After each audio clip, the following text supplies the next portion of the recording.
Hello and welcome. This is Japan, and this is our Money in the Bank review. We'll go over all the matches, all the stuff in it, and rate them the best way we can. Honestly, I saw a lot of stuff talking about Money in the Bank after the match, and a lot of people didn't like this PLE. I don't have the same opinion. I don't know if I'm in the minority here of that, but I mean, we'll go from the ratings and we'll go from there because honestly, I saw the ratings of each match. Like, I just put the cage match up in the background normally, and I was kind of surprised. But we'll start off with the women's Money in the Bank. Obviously, this is a stacked match, and they had a lot of great spots in it. I felt like a lot of people were saying that they didn't think it was that crazy of a match. I felt there was some pretty decently crazy stuff. Obviously, the Devil's Kiss on the ladder and a few of those ladder moves were very nasty. I do believe they didn't use as much high flying abilities. Like there definitely wasn't somebody jumping off, the rope, or even like what Chad Gable slash El Grande Americano did with the running up the two ladders and stuff. So I could understand that. Like maybe they didn't get the full ladder match part of it, but I think it was still a really good match. Like I feel like the world just kind of gaslit themselves to make this card way worse off than it needed to be. Um, but yeah, I mean, I thought it was a really solid match. I obviously am a big Rhea Ripley fan, so I wanted Rhea to win, but honestly, my heart of my heart and everything I wanted when just Naomi would have been a great choice, and Naomi winning, I am perfectly happy with. I was honestly, like I said in my prediction video, happy if any of them won because I love all of these women. These are like the top of the top, like of who I care about and like in this organization. So I was like, I'm sitting here eating good because the only other person that could have been in there to make it better was Io Sky, and she's champion, so that's even a better thing to be in. So how can you beat that? Like how can you beat stuff like that when you know it's going to be a stacked field? So yeah, I was perfectly happy everything that I saw here. So I personally would put it in a solid A. I thought it was a good match. I don't think it was the best Money in the Bank match I've ever seen. I definitely could have seen some crazier spots, but I think with the wrestlers that were in it, there wasn't going to see anything so insane out there. They could have maybe possibly put somebody in there that would have maybe a little bit better, but I can't think of anybody for the life of me that could have been subbed in there that wouldn't have made this match or made this match as special as it was with these six women. I mean, we had three rookies in it that absolutely cooked, and I thought it was a good thing. Plus, honestly, it wasn't really a cluttered mess. The men's match, I feel like sometimes was better, but when we get to it, you'll see I just felt like they had a lot of stuff going on, which is fine because that's what they were supposed to be. But this one was just pure clean, just fun. I don't know. It was a really fun way to start the match. Then we had the Dom versus Octagon Junior match. It was one that they set up during Worlds Collide. Honestly, I really liked it, and I thought them just setting an impromptu match is kind of a fun thing to do. I knew there would be one. I kept waiting on my prediction video, and I almost waited too long because I'm like, oh, they're gonna just tell us on SmackDown, so I'll just wait to do it SmackDown, and I'm glad I didn't because. I mean, it didn't really matter. I wouldn't have known. This was literally the last minute. I thought the match was pretty solid. I didn't think it was anything too crazy. I really didn't realize it was only 5 minutes long. I thought it was a little bit longer than that, but it made sense. Octagon Jr. He had already wrestled that night, so I didn't think it was too bad. I put it in a solid, B. I don't think it was the best fight I've ever seen, but I thought it was still really good. Next up is Lyra and Becky for the IC title. Now, this is a weird match to me because I felt like the story part of the match would have definitely brought it, but I feel like the story that they ended up picking with this ended up not making the match as good as it could have been. It's a weird thing to say, but I'll explain. I figured with Lyra, if Lyra lost, she was going to lose to Becky, and then maybe Bailey was going to come there and save Lyra, or if Lyra won, then Bailey would have came down there and attacked Bailey because or Becky, because the whole thing is to set up revolution matches, and I don't know, it just we didn't get that. It was we got the title change, which was fine. I think that was something inevitable, but I don't know. I kind of felt like they kind of missed the story mark on that, and it kind of feels like this is done.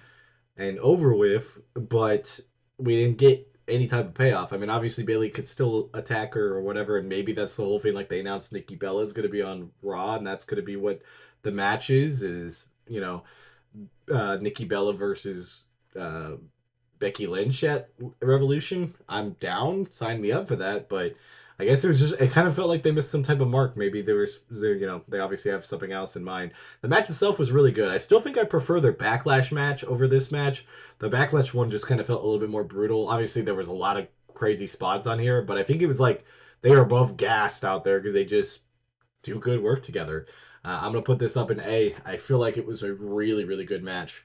Next up, we had the men's Money in the Bank match between LA Knight, Penta, Andrade, Solo, Seth Rollins, and El Grande Americano. Now, automatically, best moment is El Grande Americano's climb from the outside, climb onto the ladder that in the corner to the main ladder in the middle. That was a great spot. That was very inventive and also just kind of high risk. A lot of nasty spots too. I think everybody kind of took a one really nasty blow, and including Andrade hit. He got a dick shot for no reason. That was completely on accident, but I feel like everybody is going to be feeling this one a little bit longer. And again, I wanted Seth Rollins to win. I think he was the best choice in the matter, and Seth Rollins won it, so that also made the match a lot better for me.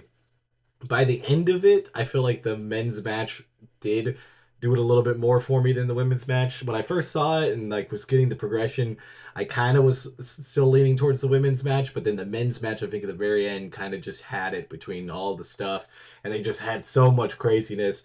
Obviously, they really amped it up at the end with having Braun Breaker and Bronson Reed down there, but I think it ended up working out pretty nicely because we got to see Braun Breaker do some nasty spears. He killed El Grande Americano, and the obviously tsunami from Bronson Reed is always a good little touch to that. So I think it was really good. I honestly think it was a lot better than last year's match and even maybe the year before. So I'm gonna have to put it in S tier. I quite enjoyed it. It would definitely be a match that I wouldn't mind watching again. So I'd put it up in S tier. Next up, we have the main event. Now, this is a very weird main event because I was watching it with my partner, and they had the bit like they're Jey Uso fan, and they obviously watch the week to week product, and they had the pretty much the thing that I'm gonna harp on is that they made Jey look super weak by him just getting annihilated for 90% of the match, and I don't know if that meant like Cody, they wanted to save Cody for like the save type thing and try to get it back, but he's not the champion, so they didn't need to do that. So that definitely sucked. But for the good stuff, that drone shot, that is iconic with him holding onto the drone and taking the bump on the top rope. That was awesome. Obviously, the flat frog splash onto the table with Jay and or like Logan to Jay to destroy the table, all that was sick. And then obviously R-Truth coming back from what we thought him being completely gone would have being released and stuff was crazy. I feel like that was a nice twist that I really didn't see coming. I mean, I really didn't. That was a really good one. I really didn't see it coming compared to some of the other times. You can just kind of like, for the natural progression of things, you're like, yeah, I can kind of see, something happening, but I really didn't expect R-Truth to come back here. But I think the match was okay. I put it up in B. Obviously, I feel like because of the names and the titles that were in there, it was a main event, but I definitely think the men should have finished it out. I think it would have been better. Plus, it would have cemented that we wouldn't have a cash in on the first Money in the Bank because I want to do videos about it. Last year, I was like cooking up an idea for what Drew McIntyre could do, and then he cashed in and lost, and I was like, oh man. And I think I had the Tiffany one that was pretty fun, and I think it ended up being correct, but just I think a lot later than it did. I think I did have her predicting to cash in on Nia Jax because or cashing in on the WWE champion, which I figured would be Nia Jax at the time because I figured Nia would eventually beat Bailey and all that. I'm trying to forget the course of things because it was like Money in the Bank, King and Queen of the Ring. So yeah, that's what we got next. We got Night of Champions coming up at the end of the month. This has been stacked. I have a Worlds Collide video coming out at the exact same time, with which was another phenomenal PLE, and I'll be covering that. And yeah, this was a great Saturday of wrestling content. Like it was just it was a lot of fun watching these matches. Obviously, the Money in the Bank is just one of my favorite PLEs, so I have like a special part in it. So maybe my rating's a little bit skewed, but I seeing everybody like in cage match. The highest match was Becky and Lyra at an 8 out of 10, which I think is correct. I still kind of would have it like at an 8.5, maybe 8.7. Um, but having everything else in the 4 and 5s kind of felt a little crazy. Like I kind of do feel like maybe the Dom match could have been slid down a little bit. Like if somebody comfortably put it in C, I probably wouldn't argue with you. But I think I just enjoyed it a lot more. The impromptu-ness also kind of just it sparked a little bit extra joy for me.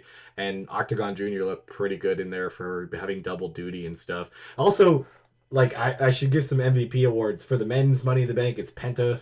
I feel like there's so many people that deserved it here, but Penta did some crazy shit. On the women's side of things, I don't know. I honestly could possibly say Alexa Bliss. She took some nasty bumps and stuff. All the rookies look good. Obviously, I don't know. I think that would probably be my MVPs, but they was pretty good. But until next time, it's been Japan. If you guys like rate daily wrestling content, I have plenty of videos coming out daily, sometimes twice a day. Like this one will be doubled up. We'll be doing a fashion tier list at some point, hopefully this upcoming week with my partner Scar, because we did it for Elimination Chamber. It was a lot of fun, and I don't know, I just like doing that type of thing. So if you guys enjoy those type of videos, don't forget to hit the bottom the thing and put in the comments who you thought was the best, and if you guys liked who won, all of that stuff. Until next time, this has been Japan. Bye guys.